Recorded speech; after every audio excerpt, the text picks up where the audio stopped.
nouvelle vidéo et aujourd'hui on se retrouve dans une vidéo cuisine. Et oui, pour ceux qui s'en souviennent, j'avais déjà fait une vidéo cuisine il y a très longtemps sur les Plumbil quand je faisais encore beaucoup de Plumbil. Une vidéo Plumbil arrive très bientôt, donc ne la ratez pas, elle arrivera très prochainement, je ne sais pas encore quand mais bientôt. Donc voilà. Du coup aujourd'hui je vais pas faire des salades de Plumbil comme une fois, mais cette fois-ci je vais vous montrer ma recette de fond de chocolat parce que on m'a dit que même si c'était pas ma recette à la base, c'est moi qui l'ai inventé, que je la faisais assez bien. Du coup j'avais envie de vous la partager. C'est une recette que j'ai trouvée sur Marmiton, donc rien d'incroyable. Enfin voilà. Du coup c'est parti, on se donne avec moi et on va aller cuisiner.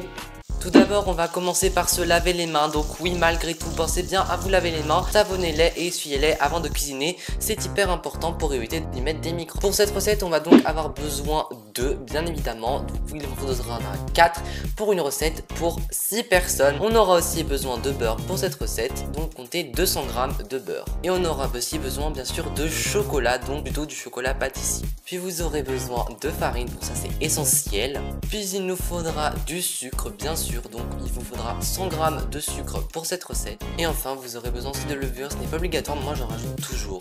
Pour les ustensiles vous aurez besoin d'un moule, bon ça c'est logique hein, et d'un récipient pour faire fondre le beurre et le chocolat. Et on aura aussi besoin bien sûr d'une balance. Pour commencer on va simplement allumer la balance comme ceci pour pouvoir ensuite commencer à mettre du beurre dedans et le chocolat. Normalement pour le beurre c'est écrit 25 g par 25 g, donc il suffit de compter jusqu'à ce que ça fasse 200, donc un peu de maths, bon j'avoue voilà.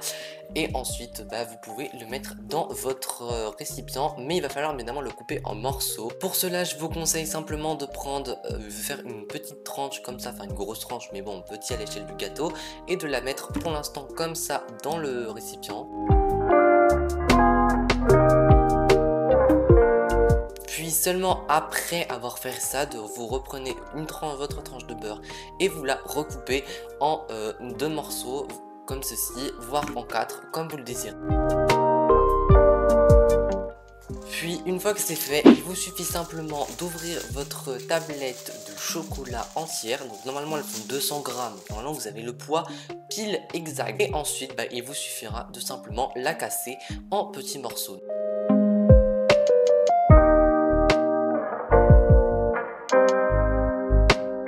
Et une fois ça que c'est fait, on referme et on met tout ça au micro-ondes. Pour le micro-ondes, je vous conseille de tester un temps que vous savez que ça va pas forcément être bon, mais au moins vous êtes sûr que ça va pas trop chauffer. Donc moi par exemple, vous voyez, au début j'ai commencé par mettre 50 secondes. Je trouve que c'est vraiment déjà pas mal. Après ça dépend évidemment aussi de la puissance de vos micro-ondes. Donc ça c'est vraiment à vous de gérer.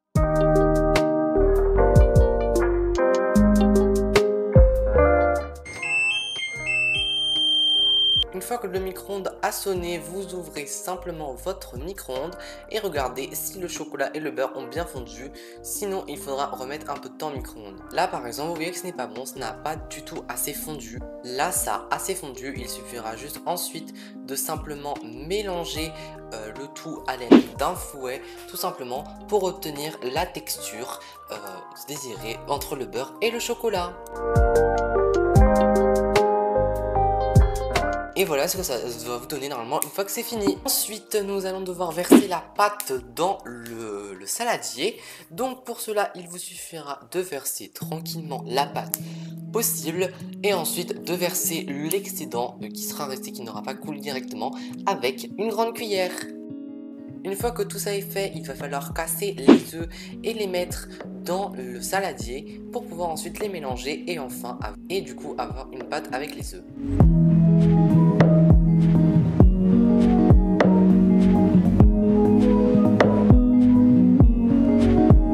Une fois que tout ça sera fait, la balance est au retour car nous allons ajouter le sucre et du coup nous allons ajouter 100 g de sucre. Donc c'est quand même beaucoup.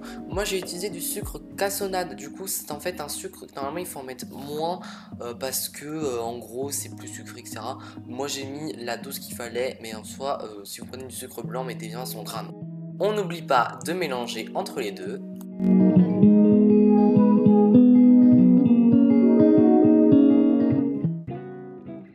Et enfin après vous allez pouvoir ajouter 100 g de farine, donc c'est la même dose que le sucre, c'est très simple.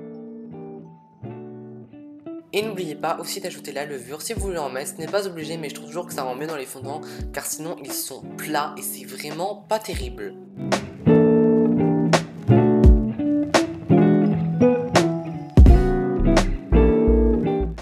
voilà ce qui est censé vous donner votre pâte une fois que vous avez fini de mélanger.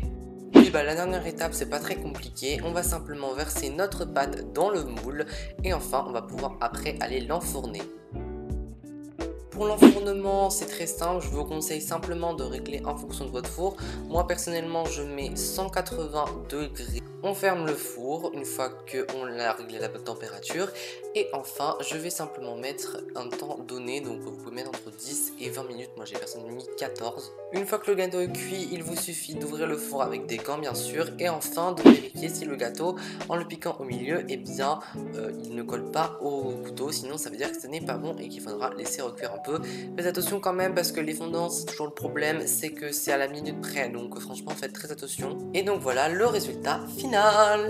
Et voilà, donc j'ai fini le fondant au chocolat, du coup, j'espère que cette vidéo vous aura plu. En tout cas, le gâteau, il a l'air très appétissant.